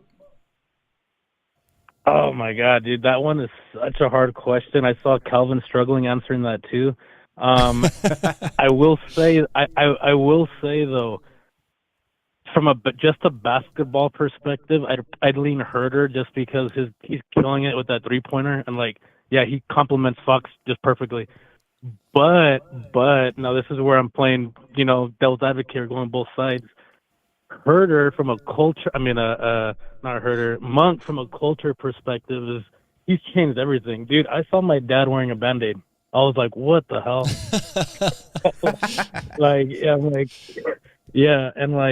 Dude. I mean, he changed everything there. He reminds me, and I hate to do a football comparison, but obviously a huge Raider fan, right? Shout out Raiders. We suck. We're terrible. But they brought in Derek Carr's best friend too, Devontae Adams, right? He was his college teammate, best receiver in the NFL. Oh, the Raiders are gonna kill it this year. They were playoffs last year, and now they suck. They did it with Fox. They bring in his best friend, who was a killer, in college too. Kind of bounced around a little bit, had a good year with the Lakers, and now, dude, look at Fox is like the Joker to me, bro. His smile is from ear to ear. Like, he's super freaking happy now. Dude, 100%. And that's basically the tiebreaker for me between those two guys is that, Monk almost reminds me of Shumpert in the swagger and the confidence that he brings to this team. I agree. He's like Shumpert, but like 100 times better as a basketball player. You know what I mean? Younger, better, yeah, all that stuff. Dude, he's such a freak athlete. And I think I heard you say he's like your favorite player now. I ordered a Monk jersey too. That fool's just captivating. Dude, 100%. Did you get the new silver jersey? Yeah. No, Dude, no. I don't know why. I don't like that gray jersey that much. Okay. Yeah, I'm not crazy about it, but yeah, go ahead. I'm just wanting to say it's a bunch of trash that you got to pay like $40 extra to get a Malik Monk jersey. Dude, it is what it is. You know how California taxes plus the fucking NBA machine wants to take everything they can out of us, but it's all good. It's all good. We're still gonna pay it, so it's all good. Yeah. Calvin, you got any questions for Alex? Alex, you're a movie buff, aren't you? You do movie reviews on your channel, yeah?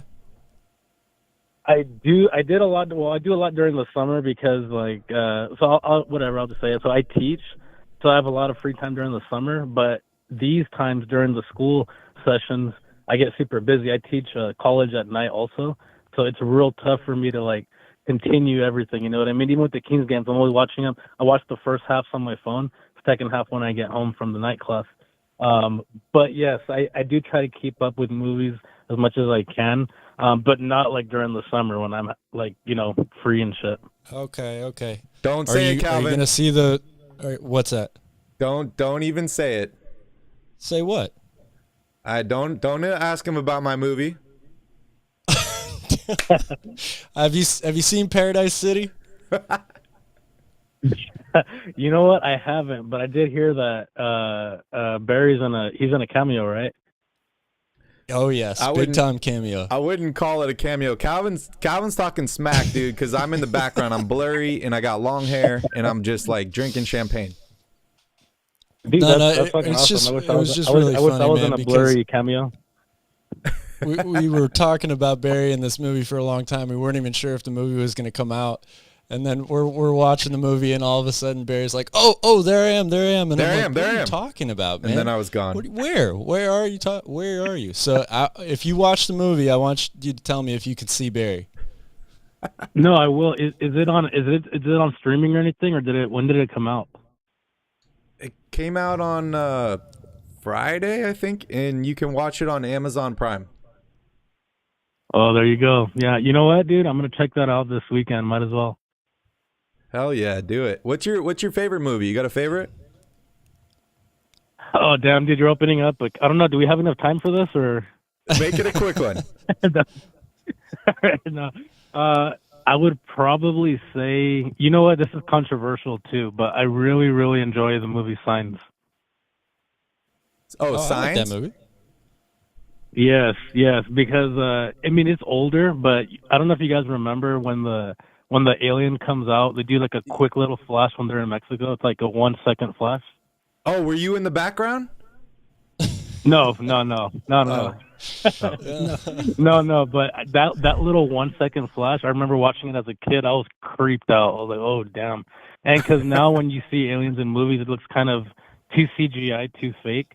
I remember that was specific very- scene. They made it so blurry and stuff. It looked, like pretty real, especially for that time.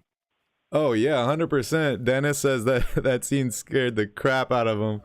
That's hilarious, man. Dude, I'm a big movie fan, so I'm always down to talk movies, but we got to talk a little bit more about the Kings here. So my last question for you, what's the biggest difference you noticed between this year's team?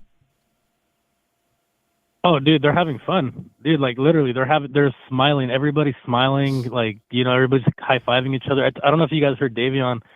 He said earlier or after the game, he said that they all hang out together now. Like they're all, I guess before they have a group chat, but now they're actually hanging out, going to eat, going to get drinks, stuff like that. So I think just the team chemistry overall, I don't know if that's Sabonis, if that's Fox leading it. Maybe it's Monk since he's such a culture setter.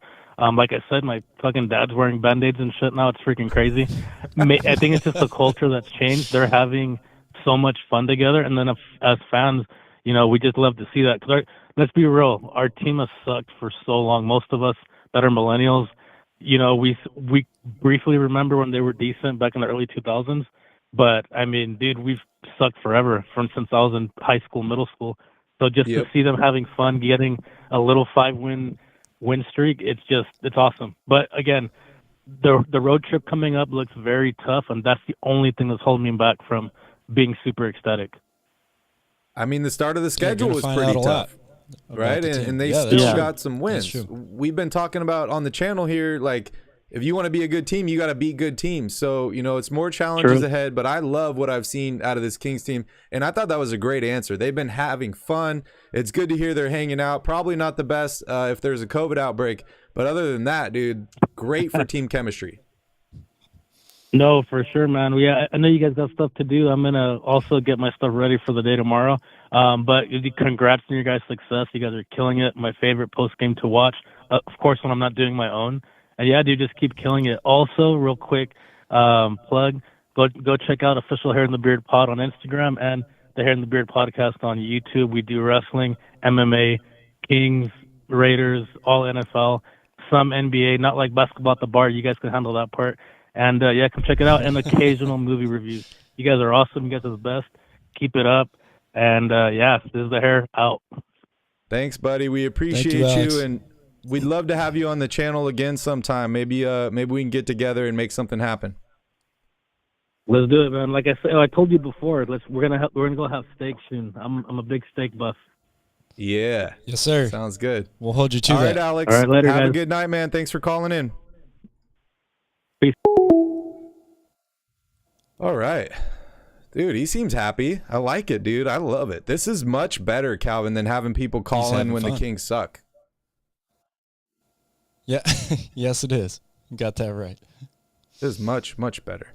Did anybody else need to see the number here, or can we keep moving on? I put it in the chat, so you guys can scroll back up a little bit. It's in there. Oh, it looks like we have another caller here. Let's see who it is.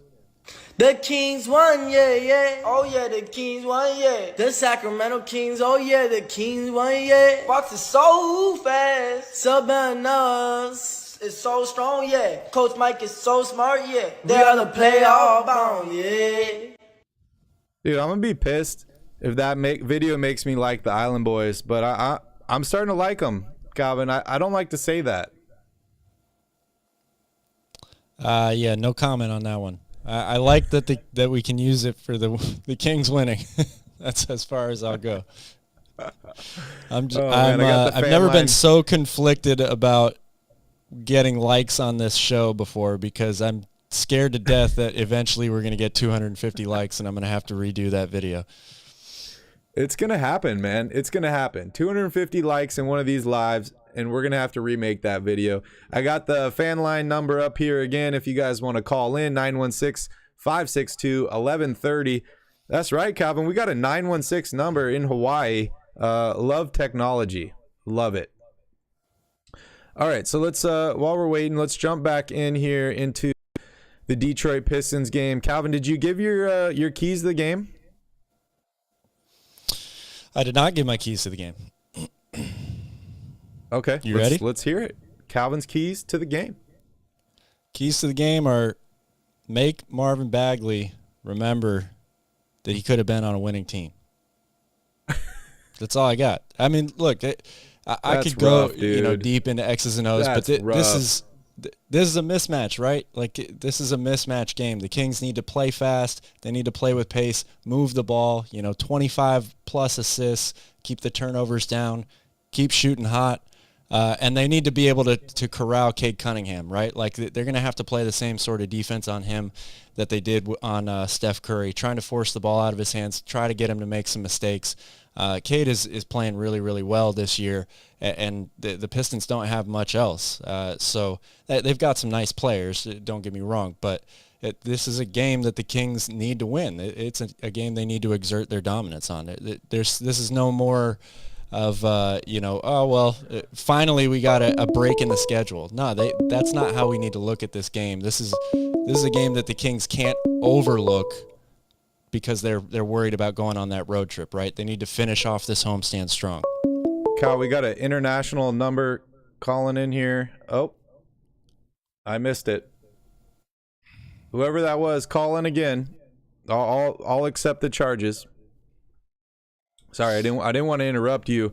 So whoever that was, call in again if you want to. We'd be happy to have you. Lydia says the Island Boys are great. Shout out to Lydia here. And hey, let's touch on this poll here. I'm gonna go ahead and end this poll now. We had 45 votes. Herder, dude, 57% Herder, 42% Malik Monk. I don't know where the other percentage point went. But it appears that Kevin Herter is the biggest acquisition, Cal. I'm not going to argue with it. I think they've both been big acquisitions. Both of them, without both of them, the Kings are not where they are right now. That's the important part, I think. If they have one, they're still going to be pretty good, but both of them is helping propel them to where they're at. Great point. All right, you ready for my keys to the Detroit Pistons game? I'm ready. Don't say score more points. Key number 1. There's no easy games in the NBA. These are similar to my last ones, right? You're playing a trash team that's on the bottom of the standings, and you got to get the victory. So just remember, there's no easy games. They need to just work hard. They need to put their head down, and they need to pretend like they're playing another NBA basketball team and not take this game too lightly, because those are the games that sneak up on you. That's something that I've seen over the past 15 years with this Kings team is they get all excited. We're playing against the trashiest team in the league, and then they don't show up. All right, we got another caller, international number. Let's take the call. Hello, you've reached Royal Rebounds. Yo, it's Apex Legend from across the pond. I can barely hear you, man. Can you speak up a little bit louder? Can you hear us? Can you hear us now? Can you hear it's him, Cal? faint, but yes. That's better, yeah. No, it's Apex Legend from across the pond. Can you hear from him, across Calvin? the pond. I can From hear across you. I'm sorry. Wonderful. I'm sorry, man. What's your name? Congratulate you guys on a fantastic show. It's Damo, actually. It's Damo, yeah. Religiously, I watch your show after every Kings game. What is the time now over here? 7 o'clock in the morning? 7 a.m., yeah, man. pretty late. That's great. You watch the Kings games live? Yeah, I kind of work as a DJ anyway, so the Kings kind of do you? they work into like my timeline pretty well. So I've been working as a DJ for like 10 years, so I kind of get back from the clubs just as the Kings tip off. So yeah, it's perfect for me. But my gosh, Wow, that's dedication. So did you play a set last night? Yeah, of course. So yeah, I finished at about 1 a.m. Got home, opened a bottle of wine, and then just watched the Kings game. And I watch you guys, and they're bloody good this year, aren't they? They are bloody good this year. They're a lot of fun, man. We appreciate the support all the way from. You're across 2 ponds from us here, because of course we got to cover the Pacific Ocean as well. I'm in a place in the sea in Essex. It's kind of it's east of London. It's a really small town just on the coast. Nobody's heard of the Kings here. They're all Lakers fans or Celtics fans. Idiots, absolute fucking idiots. Well, thanks for calling, man. Did you vote in the poll? Yeah, Kevin Hutter. I actually bought his shirt the other day, actually, after the last game we played against the Nets. I bought his shirt. I had to. He was so good. He was fantastic. So, did you get the City Edition jersey, or which jersey did you rock? Yeah. Are you rocking? Oh, well, the new grey limited edition one, with Hutter on the back. Yeah. 9, yeah. I'll be done in it.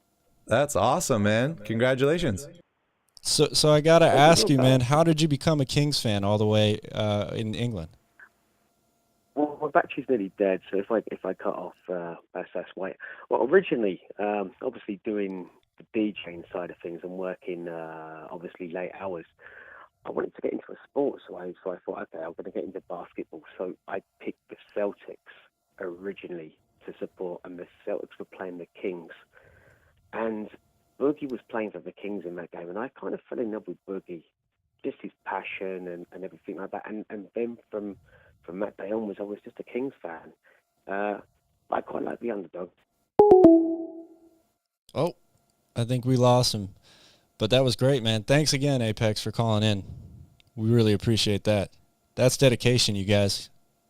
Played a DJ set at the club last night, got home, watched the game, now he's watching us. That's awesome. That's awesome. Yeah, I sorry I couldn't join in for that one. I got my volume turned way down on my speakers because I don't have headphones in like Calvin. And so if I would have turned it all the way up and left my mic on, you guys would just hear myself echoing. But we appreciate you for calling in. That's a long way to call in. So that's really, really cool.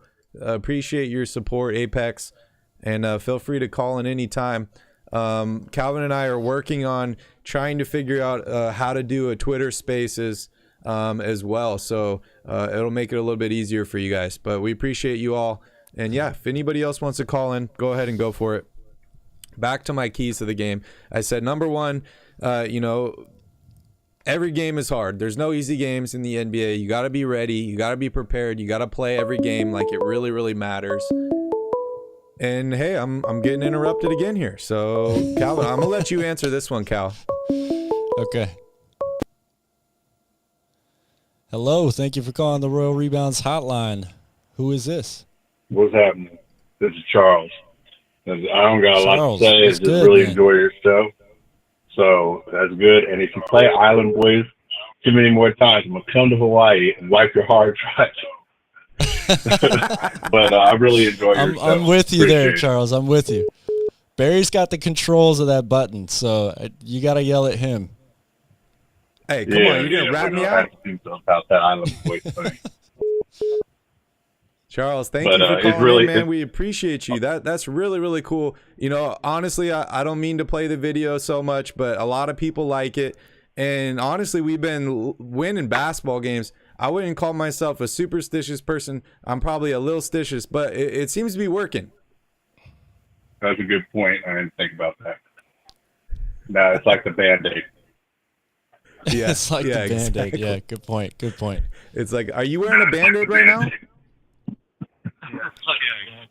good point. Good point. I'm definitely not wearing the Band-Aid. No. I'm with Foster. I'm good on the Band-Aid. Where are you calling in from, Charles? Atlanta. Oh, hot Atlanta, dude. It must be late over there. Yeah, it is. I have to be up. I'm always up until about 2:30 watching the games. Hell yeah, dude. You're a trooper, man. That's awesome. We're, what, 5 hours difference right now, huh? No, 3. Well, we're in Hawaii, Oh, so you got from to add a couple Hawaii. more hours. From on. Hawaii. Hawaii, Yeah. Yeah. That's really cool, man. Did you vote in the poll? Who do you think's better acquisition, Monk or Herter? I took Herter. Any specific reason? Yeah, because I feel like he spaces the floor a little bit better than Monk. I feel like Monk can do some Fox type stuff as far as driving to the basket. And I love Monk. Don't get me wrong. I don't want him gone. But I feel like Herter gives spaces the floor just a little bit better, which was the big part about this team, and that allows Monk to. And Monk is not just a shooter, and Herter is more of a shooter than Monk. And Herter's been shooting incredibly well. He really, really has. Lights out. Calvin, you got a question for Charles? Charles, are you originally from Atlanta, or are you from California? How'd you end up a Kings fan if you live in Atlanta? I'm from Northern California. I'm from up north of Sacramento in a little town called Paradise, it burned down a couple of years ago. Anyway, so my wife met my wife out here, and she had her kids out here, so I came out here. And once I got over the shock of the South, I realized that this was the best thing I could have done. I will never come back to California. I've never lived in California, you know what I mean? Yeah. Well, congratulations, man. Happy for you. But you're still repping the 916 and the Sacramento Kings, of course. Oh yeah. I've dealt with all the bullshit for 16 years. The hat's still on, the jersey's still on. I ain't tripping.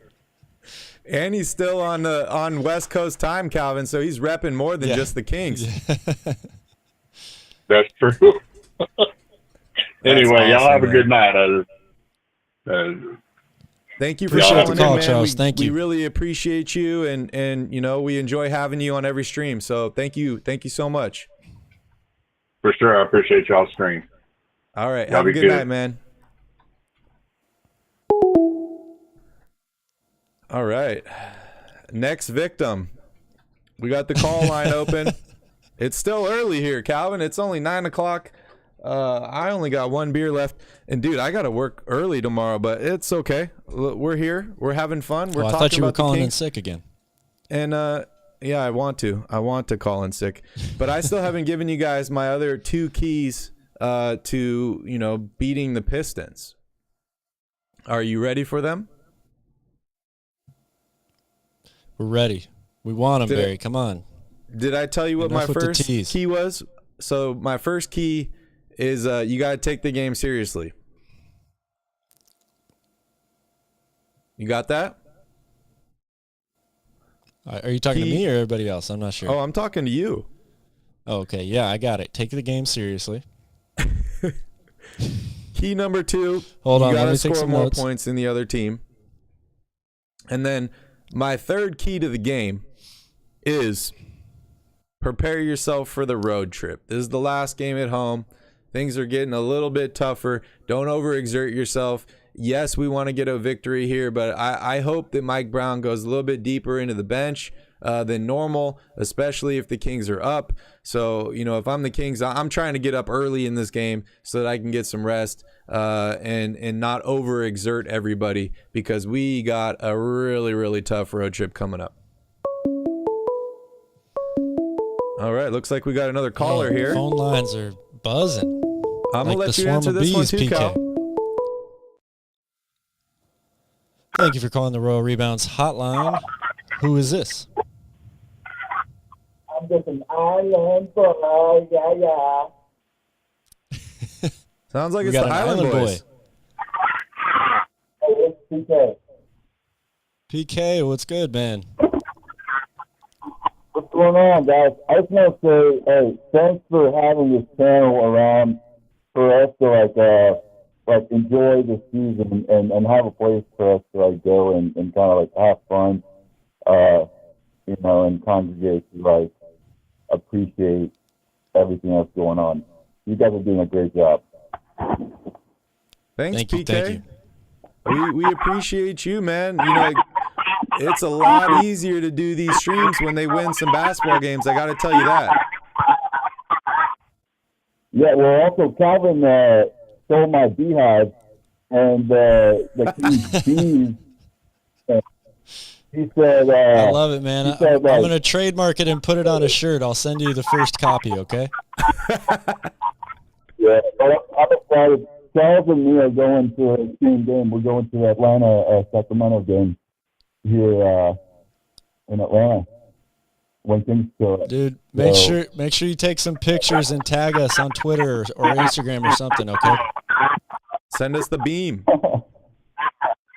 Hey, I'm not going to hold you guys up, but I just want to say thank you for everything you guys do. Dude, thank you, man. We appreciate you and all your support. I got one question for you before you go. How long is this winning streak going to last for? Forever. Great answer. Great answer, PK. You can call back anytime. All right, brother. Have a good one, guys. Thanks, buddy. Thank you, man. All right, man, dude. Shout out to all you guys. You feel like Miss Cleo yet, Calvin? Call me now for a free bomb clock reading. How was that? I was hoping somebody was going to call when I gave one key to the game so that I could still hold off on those other two, but it ended up happening. Sounds like he's got his phone in his mouth. No, it's probably on my end. Honestly, we're going to try and set up Twitter Spaces here so that we can get you guys in and hanging out and people can listen when they're, just want audio only and they can jump in easier. We can queue people up and get them ready. But hey, in the meantime, we got the call line. So feel free to call in if you guys want to. We'd be happy to say hi to you. I'm looking at you, Neil, Dennis. Haven't heard from you guys yet. Lydia, you could talk about the Island Boys if you want. Callum, just saying.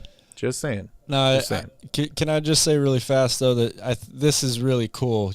Barry and I started this channel obviously because we love basketball and we love the Kings. But the biggest reason we started this channel was because we wanted to give Kings fans a voice. And now we literally are giving Kings fans a voice because we were able to have you guys call in. So it's a super cool moment here for us. Yeah, it is really, really cool. And like I said, we're going to continue to improve. We're going to get better. Calvin, we got another call, dude. I'm going to let you take this one. Hello, this is Miss Cleo. Miss Cleo, I hear ya. How's it going? You've reached the Royal Rebounds hotline. Who is this? This is Neil. Neil, what's up, man? How are you? Neil, my guy. Good. Hey, what's up, buddy? It's good to finally hear your voice. I know. We're going to end up seeing each other one day, I have a feeling. Oh, I hope so. We definitely need to meet up for a game one time. Oh, yeah, for sure. What's on your mind, Neil? How long you been a Kings fan? I go back 86, bro. 86. Wow. When they first moved to Sacramento. That's great. Did you grow up in Sacramento? Great. You guys ever heard of Grass Valley? Oh, yeah. Oh, yeah. I used to play basketball there a lot. I heard there's a lot of grass there. Yeah. Huh? Oh, yeah, for sure. Yep. There's lots of grass there. Very Neil, cool, did you man. vote in the poll? Yeah, I had to take Monk. Finally somebody's on my side. Calvin. We got a Monk fan in the building. Monk, like I was saying, and Fox has been a different player this year because he's invigorated. 100%. 100%. And that's kind of what I didn't like about Fox before is like I felt like I don't really blame him, but he just didn't have that fire. But this year I believe he's playing with the fire because he's got his homie playing with him, I think that's a great point. So what you're saying is Monk team. brought the kindling for the fire, and Fox is lighting the fire now. Oh, for sure. Not only that, though, the team's better coach. I mean, I don't blame Fox for all the heartache, 5 years of misery, kind of like changing coaches and, every year and GMs. And it's like, I don't really blame him. But this year we're getting, he probably will make the All-Star game if he continues this. And hope so. This could be the year Hope we break so. out of this 16-year-old drought here, boys. I hope so, I think Neil. you're right. I really hope Think so. you're And I've been watching a long time. I've seen a lot of things and a lot of Kings seasons. So I'm seeing the change. Like I feel like this is like the '99 group, kind of like evolving. Okay. As this, when I watch Don't that get Nets ahead game, of I was yourself, seeing this, Neil. Like, oh, these guys. We just won a couple basketball games. I know, right? Oh, come on, Barry. You're I'm the not one biggest of those, hype come man on. ever. I do see it. Don't kill the man's vibe. Come on now. Come on, Miss Neil. Cleo. Don't do that to me. What do you think are the chances that Malik Monk makes or wins Sixth Man of the Year this year? Oh, pretty high, man. I love his athleticism, man. He's the things that he could spark that crowd, you know. And plus, he's got the Band-Aid thing going now. And like you said, he's Shumpert. He's like modern day Shumpert here, and he's got a good chance. He's got a real good chance to be in it. But if we're going to have to obviously get into the playoffs for that to happen. Yeah, I think you're right. I will say this. If Malik Monk wins the Sixth Man of the Year award, I hope he puts a Band-Aid on that trophy. Oh, man, that's hilarious. You got anything else on your mind, Neil? What else is going on? Well, not much. I'm just excited our record right now, and I still believe though we do need a rim protection down there, a bigger body. I'm not totally against Cousins coming in because I believe we do need a bigger center. I was watching Sabonis kind of get manhandled down there a bit tonight by 7-footers, you know, and that happens quite a bit for him because he's undersized trying to play center. Yeah, that's a tough one. I'm with you, man. I agree with that. I think if there's one thing that this team could add right now, it would be a solid backup center with some rim protection. Absolutely. I'm so mixed, honestly, because it's like I feel like the way they've been able to play the way they're playing and play super fast is because they haven't really had that big center in the middle, right? And that's allowed them to play a little bit faster. I'm all in for bringing in a backup to help protecting the rim, but I also don't want this team to mess with their style of play. So it's got to be a certain person. Yeah. Right. You like it's Mo all about Bamba? matchups every night. Neil? What'd you say? I said you like Mo Bamba? Yeah, he would be good. He's got that shot blocking, and he's a little lanky, but I think he could definitely help us out down there. Yeah, I think so too. It's just a matter of what it takes to get him, right? Yeah. Awesome. Well, Neil, we appreciate you calling in. We appreciate you watching the show all the time. You have any last words you want to put in here before we end the call? Yeah, I want to say that you guys are definitely the best King show there is. That I just enjoy you guys the way you do your show, and I know you're growing your channel, but I believe as the Kings start to win, you're going to see a lot more people flocking to your channel, and so I'm excited for you guys and excited for the Kings. Thank you, Neil. We really appreciate that. Yes, sir. Aloha. Thank you very much. Aloha. Yeah, we put a lot of time and effort into this, so we really appreciate it. And, we do this all for you guys, so we're here for you. Thank you for calling in, and aloha. All right, I see you. Actually, I've got friends in Hawaii. I'm from Hawaii myself, so maybe one day I'll see you over there. What part of Hawaii? Oh, no way. Honolulu. Oh, okay. Cool. That's great. Yeah, we'll have to meet up We're sometime. all Island boys. We're the new That's Island right. boys. That's Island right. boys, dude. Take care, guys. All right, Neil. Have a Have a good good one. night, Thank you, Neil. man. You Thanks too, for man. calling in. I like Neil, man. Neil's cool, dude. That's right, man. Of course. He's part of the Ohana. All right. Okay, so I think I got to make an announcement to everybody. If you guys have been paying attention, which I know some of you don't, I'm working the basketball tournament starting tomorrow. So I'm setting up Friday, Saturday, Sunday. So Sunday's stream will be a little bit later, probably around 6 p.m. on Sunday. And then Tuesday, Wednesday next week, I haven't got my schedule yet for working the basketball games. There's 4 games a day. I'm going to try and work the early games, so I'm off early enough to do streams. But I'll definitely keep you guys posted on what time we will be live on Tuesday and Wednesday. And then Friday we'll be back to normal. Calvin, I think that's about it, man. You got anything else left to say? No, just thank you again, everybody. Appreciate all the kind words and the calling in. That definitely adds another dimension to the show. It's really fun to get to hear your guys' voices and your ideas, your opinions, because, you know, sometimes I get tired of listening to Barry's, so I need to hear yours. Not sometimes. He's always tired. But thank you guys so much for joining us. We really appreciate you all. Please don't forget to smash up that like button, hit that subscribe button, and we will see you all on Sunday for the 6th win in a row for the Sacramento Kings. So thank you guys so much for watching. Have a wonderful evening. And in the meantime, go Kings.